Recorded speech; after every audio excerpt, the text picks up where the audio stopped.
Assalamualaikum warahmatullahi wabarakatuh. Selamat datang kembali di channel Pen Invasion, channel yang menyuguhkan video cerita bergambar seputar misteri. Simak terus video dari kami.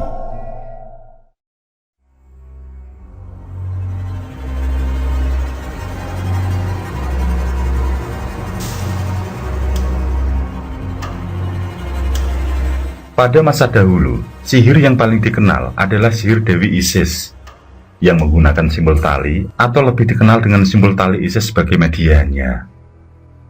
Sihir ini berasal dari Mesir yang kemudian menyebar ke Timur Tengah. Karena perendahan martabat wanita di masa itu, maka hampir semua penyihir yang melestarikan dan menggunakan simbol Isis adalah wanita. Sementara di Nusantara juga ada sebuah legenda yang berawal dari sebuah sejarah, yakni tentang seorang penyihir wanita yang dikenal jahat di masa kerajaan Kediri. Kisah ini awalnya ditulis dengan aksara Kawi berjumlah 4 naskah daun lontar yang tidak diketahui siapa penulisnya. Sosok penyihir itu sangat terkenal sampai sekarang, bahkan bisa dikaitkan dengan asal-muasal ilmu leak. Wanita penyihir tersebut dikenal dengan calon arang yang sering dipentaskan dalam setiap acara pemujaan di Bali. Pementasan drama tari ini menjadi pelengkap upacara, sehingga acara pemujaan dapat berjalan dengan baik. Pementasan calon arang dalam upacara pemujaan di Bali merupakan salah satu media penyucian. Umumnya, masyarakat Bali beranggapan bahwa calon arang adalah mitologi yang identik dengan ilmu hitam. Meskipun begitu, pementasan calon arang dianggap sebagai pertunjukan sakral. Belakangan, pementasan calon arang lebih bersifat hiburan. Calon arang.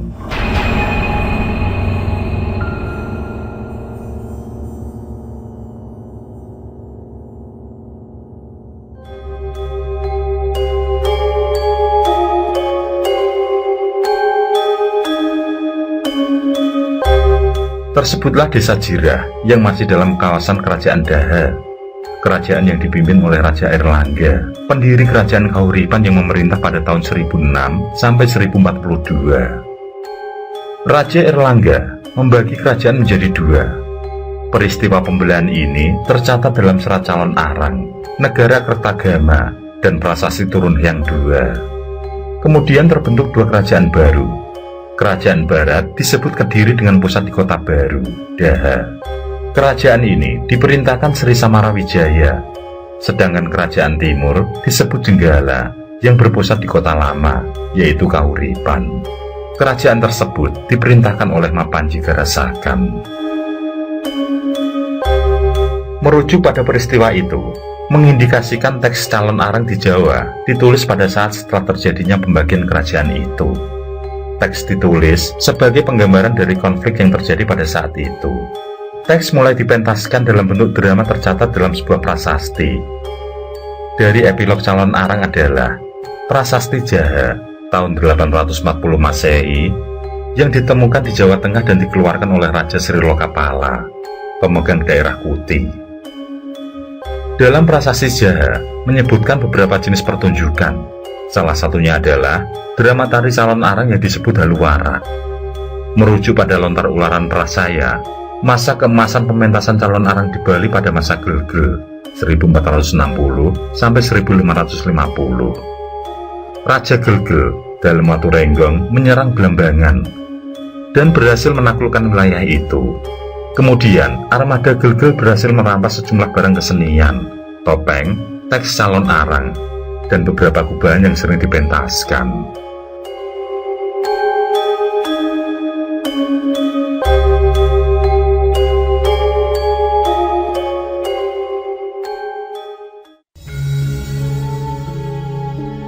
Di desa Jirah tersebut tinggal seorang janda bernama Dayu Datu dan putrinya yang jelita bernama Ratna Manggali. Karena suaminya sudah meninggal, penduduk setempat memanggil Dayu Datu dengan nama Nyi Rangda. Dan karena mempelajari ilmu hitam yang mengerikan, maka dikenal juga dengan sebutan calon arang. Wanita tua itu tubuhnya mulai bengkok dan berpakaian lusuh. Wajahnya agak pucat dengan tulang pipi menonjol. Rambutnya yang panjang hampir selalu tergerai, sehingga menambah kusam wajahnya. Calon Arang dan Ratna Manggali adalah ibu dan anak yang hidupnya terasing. Mereka tinggal jauh dari pemukiman warga. Memang, semenjak suaminya meninggal dunia, tidak jarang Calon Arang mencurigai setiap warga yang datang hanya sekedar bersua. Dia berprasangka jika suaminya meninggal dunia karena dibunuh oleh warga dengan ilmu hitam. Suaminya yang sehat dan gagah tiba-tiba saja terjungkal dan meninggal dunia secara mendadak. Sejak saat itu, Calon Arang menuntut ilmu sesat pada Hyang Bhagawati, Dewi Durga, Dewi Kesesatan. Ada dendam berkecamuk yang menyiksa jiwanya, dan belum juga diketahui siapa dalam pembunuhan suaminya, sehingga dendam itu belum juga terlampiaskan. Ratna Manggali pun ikut menanggung derita akibat ulah ibunya. Dia kesepian. Masa muda yang seharusnya penuh keceriaan menjadi penuh duka. Banyak para pemuda menyukainya, namun mereka takut mendekat karena keganasan ibundanya. Hingga suatu hari, bertemulah Ratna Manggali dengan seorang pemuda bernama Widyasta. Pemuda yang dikenal berperilaku kurang baik itu datang untuk menjadi murid Calon Arang. Dari pertemuan awal, sudah ada benih-benih cinta yang dirasakan oleh keduanya. Sebenarnya, Calon Arang tidak pernah menerima murid. Namun melihat ada sisi baik untuk putrinya, maka diterimalah Widyasta. Seiring berjalannya waktu, Calon Arang merasa bahagia karena putrinya semakin ceria dan semakin dekat dengan Widyasta. Hingga sore itu, Calon Arang berniat memberitahukan pada Widyasta agar segera meminang putrinya. Ibu dan anak itu pun bersiap menunggu kedatangan Widyasta. Namun hari itu justru menjadi hari naas bagi Widyasta. Pemuda yang dikenal bertabiat kurang baik itu membuat masalah di kedai ujung desa. Dia yang sedang mabuk berseteru dengan seorang pemuda hingga terjadi perkelahian. Warga yang berada di sana tidak mampu melerai karena keduanya adu kesaktian. Widyasta tertawa lantang ketika pemuda tersebut mampu dikalahkan. Dengan beringas Widyasta mengajar hingga pemuda itu pun meninggal dunia. Bahkan dengan ilmunya, Widyasta membuat jasad itu menjadi hangus terbakar. Di saat itulah, warga berduyun-duyun datang ke kedai minuman. Beberapa kawan akrab si pemuda melakukan penghasutan, sehingga terjadi pertikaian tidak seimbang. Warga pun menghakimi Widyasta. Akibat pengaruh minuman keras, Widyasta justru bersikap kasar dan menantang semua warga. Perkelahian pun tidak terelakkan. Dan meski Widyasta memiliki ilmu yang cukup lumayan, akhirnya dia tumbang juga. Dia pun menjadi bulan-bulanan hingga akhirnya terkapar tanpa nyawa. Warga yang tahu kalau Widyasta adalah murid dari Calon Arang mulai sadar dan ketakutan. Mereka pun berupaya menghilangkan jejak dengan membuang jasad Widyasta ke lembah luar kampung. Calon Arang melihat kegelisahan di wajah putrinya. Dengan ilmu kebatinan yang kuat, dia pun mampu melihat apa yang menimpa Widyasta. Dia menjadi geram dan marah. Dengan marah, Calon Arang masuk kamar tempatnya ritual. Melihat keganjilan sikap ibunya, Ratna Manggali pun ikut masuk ke dalam. Ketika melihat sang ibunda membakar sebuah benda, dengan setengah berteriak Ratna Manggali melarangnya. Dia tahu apa yang akan terjadi jika ritual itu dilakukan. Sejenak, Calon Arang menunda niatnya, lalu menjelaskan apa yang telah menimpa Widyasta. Meski begitu, Ratna Manggali menyuruh agar ibundanya bersabar. Ia terus mencoba merayu agar tidak melakukan ritual yang berakibat tidak baik itu. Tapi dia tidak bisa meredam amarah ibundanya. Dalam matanya yang bening, terbayang korban berjatuhan, bergelimangan tanpa daya. Teriakan Ratna Manggali tidak lagi didengar oleh ibundanya, yang sudah menjadi calon arang sesungguhnya ketika benda jimat itu dibakar. Disusul kemudian, semerbak wangi dupa menyelubungi seisi kamar, rumah, perkebunan, dan menyebar ke seluruh kampung desa Jira. Calon arang ingin meledakkan dendam dan amarahnya pada seluruh penduduk saat itu juga. Perlahan-lahan, wujud wanita tua itu pun berubah. Mukanya yang buruk semakin menyeramkan, matanya merah melotot dengan tatapan yang ganas. Dari mulutnya keluar 2 taring dengan lidah yang menjulur bak api. Sementara bunyi nafasnya menderu, bersamaan keluarnya kuku tajam dari jari tangan dan kaki. Melihat perubahan wujud ibunya, Ratna Manggali mundur beberapa langkah, lalu berlutut di sudut kamar. Saat itu juga, desa yang semula tenang menjadi mencekam. Warga meninggal tanpa sebab siang dan malam. Wabah yang datang bagaikan hantu, tanpa sosok dan menjalar ke penjuru desa. Selain itu, wabah juga menyerang pada lahan pertanian dan palawija. Padi yang menguning menjadi kering tanpa isi. Hamparan yang hijau dan sejuk menjadi coklat dan gersang. Palawija yang siap dipetik ikut layu. Sumur-sumur kering. Semua warga menanggung derita.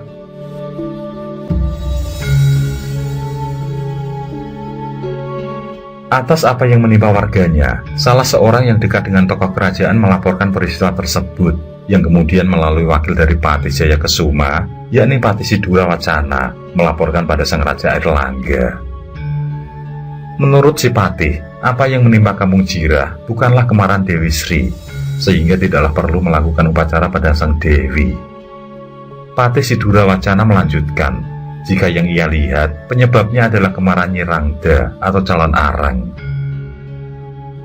Sejenak, raja terdiam sambil menggeleng-gelengkan kepala. Setelah beberapa saat, ditugasilah Patih Sidura Wacana memanggil Nyi Rangda untuk menghadap. Berangkatlah Patih Sidura, didampingi 2 hulu balang. Selain itu juga ada seorang pemuda desa Jirah sebagai penunjuk jalan. Namun ketika sampai di rumah calon arang, sambutan mengejutkan mereka dapatkan. Yang ditemui adalah sosok sebentuk raksasa menyeramkan. Sosok jelmaan calon arang itu membuat semuanya mundur ketakutan. Tidak ada seorang pun yang berani melawan dan memilih beranjak keluar. Beberapa meter melangkah, tiba-tiba si pemuda penunjuk jalan berteriak kepanasan. Dia kelojotan, yang kemudian terkapar hangus layaknya terbakar. Patih Sidura yang merasa dalam bahaya, langsung mengajak kedua pengawalnya pergi. Dia sadar, jika kesaktian yang dimiliki tidaklah mampu menandingi kesaktian calon arang.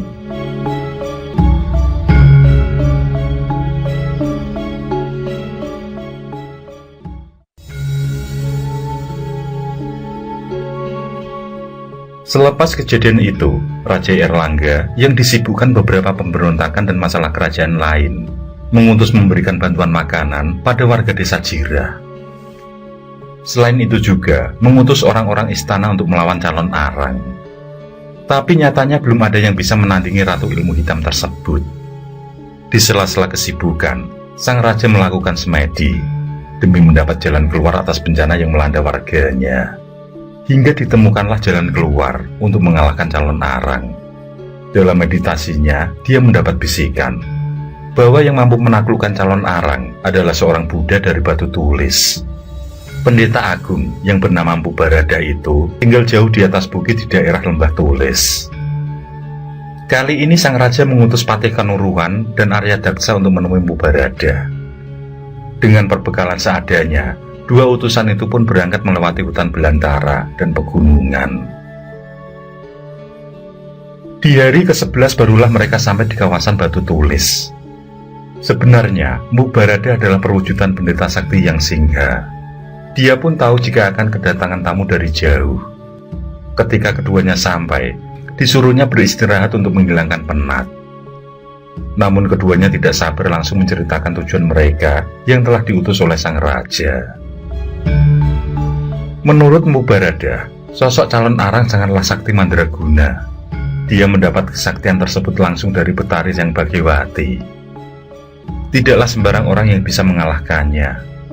Setelah itu, Mpu Barada mengajak tamunya ke sebuah lokasi yang tidak lain adalah padepokan tempat para muridnya belajar. Setelah melihat para muridnya, Mpu Barada memanggil salah satu dari mereka. "Baula, kemarilah." Orang yang dipanggil bernama Baula itu masihlah sangat muda. Tapi dia sudah menjadi murid Mpu Barada semenjak kecil, sehingga memiliki kesaktian yang tinggi. Oleh sebab itulah, Mubarada yang sudah sepuh akan mengutusnya dalam memecahkan masalah desa Jira. Saat utusan kerajaan disuruh beristirahat, Mubarada melakukan perbincangan serius dengan Bahula. Pemuda itu pun siap melakukan apapun perintah dari sang guru demi kedamaian kembali kerajaan Daha, terutama desa Jira. Datanglah dan suntinglah putrinya. Sebenarnya ada keraguan di hati Bahula, tapi dia mantapkan hati demi kebaikan semua. Malam itu juga Mubarada mengajak Bahula bersemedi di dekat air terjun. Di sana nanti Mubarada akan menurunkan ilmu khusus untuk kelancaran misi berbahaya Bahula. Dia tidak ingin penyamaran Bahula tertangkap, yang nantinya akan menjadi masalah lebih besar.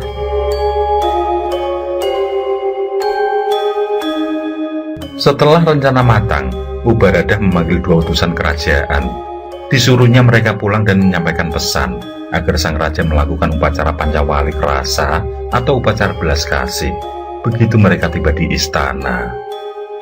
Mubarada berjanji akan ke istana ketika dirasa sudah tiba waktunya. Hari menjelang senja ketika Bahula berdiri memandangi sebuah rumah. Dia belum mengetuk pintu karena hatinya masih ragu apakah benar rumah tersebut adalah tempat tinggal Nyi Rangda atau calon arang. Sejenak dia mengamati keadaan sekitar yang membuatnya terpukau. Sungguh aneka bunga yang membuat sejuk siapapun yang menikmati. Tapi mengapa tidak ada seorang pun yang berani sekedar singgah di sana? Pada saat masih asik dengan suasana, Bahula hampir melompat ketika pintu terbuka dan muncul seorang perempuan tua. Sejenak kemudian, wanita yang tidak lain adalah calon arang itu bertanya, siapa dan apa tujuan Bahula datang? Dengan sedikit gemetar, Bahula memperkenalkan diri.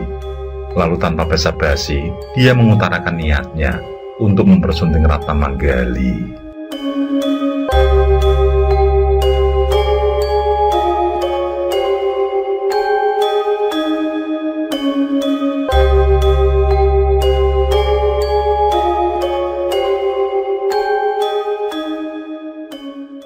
Oke, terima kasih.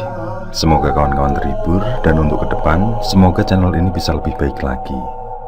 Akhirul kalam, wassalamualaikum warahmatullahi wabarakatuh. Sesandingan hormat kali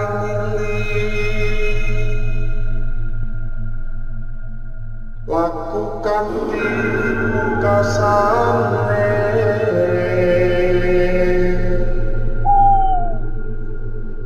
Anda kersanengku